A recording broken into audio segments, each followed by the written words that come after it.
All right, welcome back to the channel. So surprise, surprise, Eddie Hearn gives Deontay Wilder's credit and says that Deontay Wilder's reputation and stock has skyrocketed since his loss to Tyson Fury. And in a very, very rare case, I actually agree with Eddie Hearn and appreciate his point of view. Let's talk about that in this video.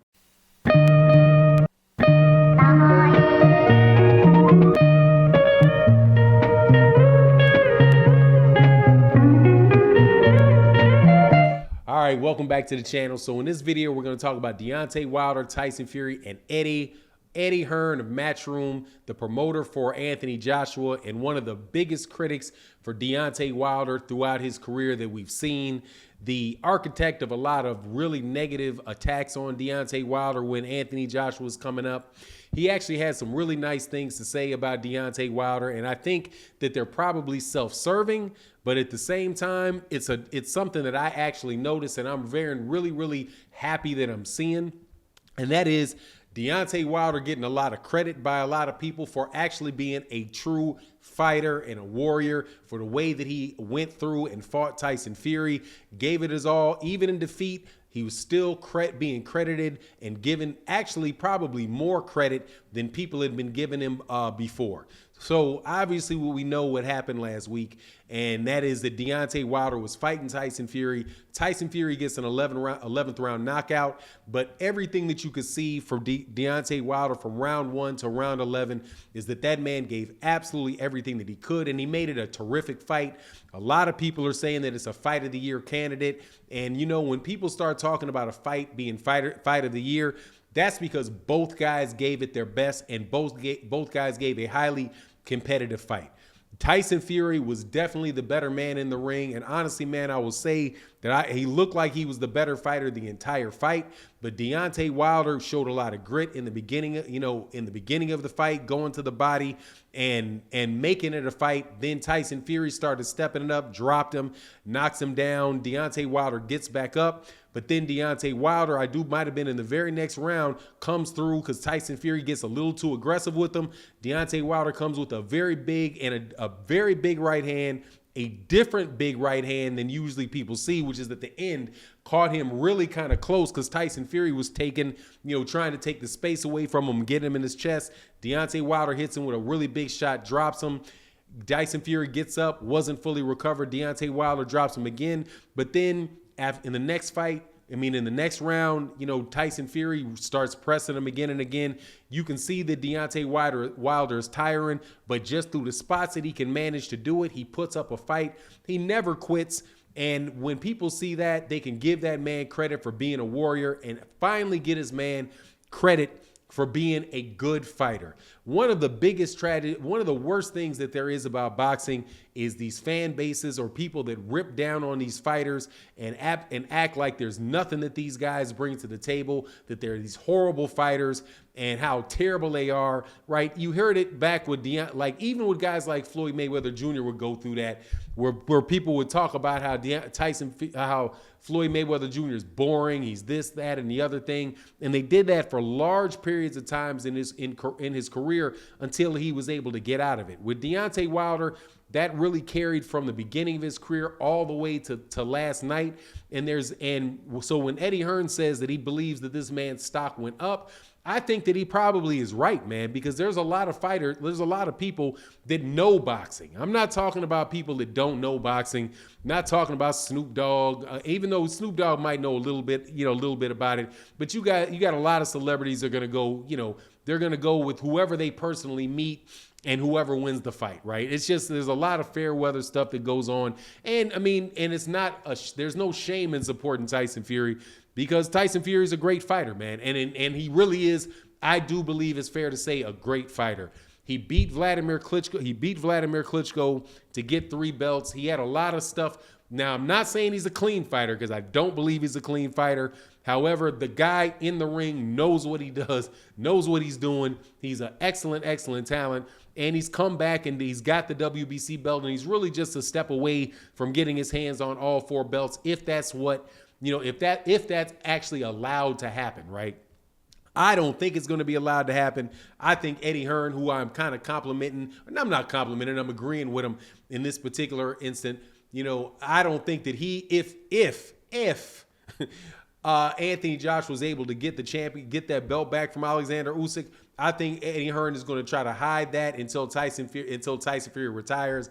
Eddie Hearn was already out there saying that fans need to be calling for a Dillian White Tyson Fury fight, right? Like, as if people care about that. He even got the WBC through a lawsuit to mandate that the fight happen. So more than likely that fight is going to happen.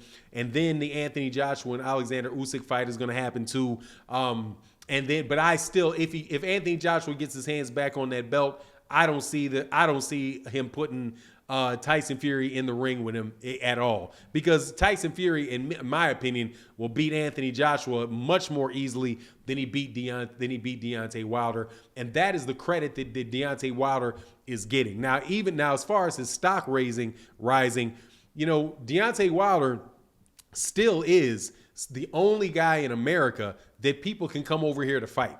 And because, there's a couple fights, I think there's a couple fights left that are going to be big draws over there in the UK. Maybe Tyson Fury will blow up into a big draw in the UK. Actually, I don't see how he couldn't, man, if guys are doing right? He's proven he's the best fighter. UK fans really like great fights. They got these big auditoriums and big places to fight and all that. So provided Tyson Fury is actually going to continue to fight, and he gets past his problems with the British Boxing Board of Control, then, he should be able to have and make big fights over there. But as far as, coming over to the United States to make heavyweight fights, I don't see Tyson Fury being a draw in the United States without Deontay Wilder, or without another American fighter, that has a fan base that he can bring to a pay-per-view, right? Tyson Fury himself, I don't think, is a pay-per-view fighter, but any of these guys that want to come to the United States are going to be wanting to fight should want to fight Deontay Wilder, because Deontay Wilder is still somebody that is very, very well known, and now he's going to start getting credit for people for being a warrior. I'm not writing Deontay Wilder off in his career, provided that he's not suffered too much damage from that knockout loss to Tyson Fury, because, man, that knockout loss to Tyson Fury, that was a heavy duty shot that he got knocked out. I mean, he got knocked all the way unconscious after to the point where his body just dropped down face first on the floor. And honestly, man, that is what I think also can endear him to people, man. The fact that guy is willing, to lay his life on the line in a boxing ring. His trainer, Malik Scott, said it, that if, Deontay Wilder is the type of guy that says, look, man, if I'm willing to go out there and really try to take a dude out and hurt a guy, and I don't feel any remorse about that, the very least that I can do is, if I ever get in trouble, to continue to go for it and push it all the way till somebody takes me out on my shield, man. And I know that Deontay Wilder, you can look at Deontay Wilder's eyes leading into the fight. Deontay Wilder has always taken Tyson Fury serious.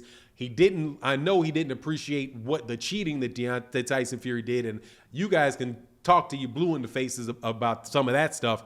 I believe that stuff is true. However, even without all that stuff or no evidence in that stuff, Tyson Fury was the better fighter, and he had the grit, and he had both. He could fight both on the inside and on the outside, which is just too much. It was just too much for Deontay Wilder. So we'll see what happens moving forward. I have a suspicion, that Deontay Wilder is not going to retire. If Deontay Wilder, because he's with the PBC and because he's got that name recognition, he's going to get into the rankings. The WBC or the WBA, and these guys are going to order people to fight him. So he will get a chance to get into the ratings through fighting these guys. Eddie Hearn talking about how his stock risen, is probably saying that Eddie Hearn is going to want to try to match some of his fighters against Deontay Wilder on some of these cards. So I think, we're going to see a lot more of Deontay Wilder. I just hope that he's all the way together, and that he takes a good amount of time to rest. Also, I hope that he continues to work with Malik Scott and, improves on some things, man. Canelo Alvarez actually made some really good comments that were just straightforward. One of the biggest problems that Deontay Wilder has technically is that he doesn't move his head. And when he got tired, his head is just sitting there. His head is just sitting there for Tyson Fury to tee off on. And, there's going to be some things that people take from the fight that Tyson Fury showed against Deontay Wilder that they're going to try to replicate, trying to replicate with him. But I just don't think that there's anybody out there that can really do that. But anyway, that's my take on the situation. You let me know what you think in the comment section. And with that, I'm out. Peace.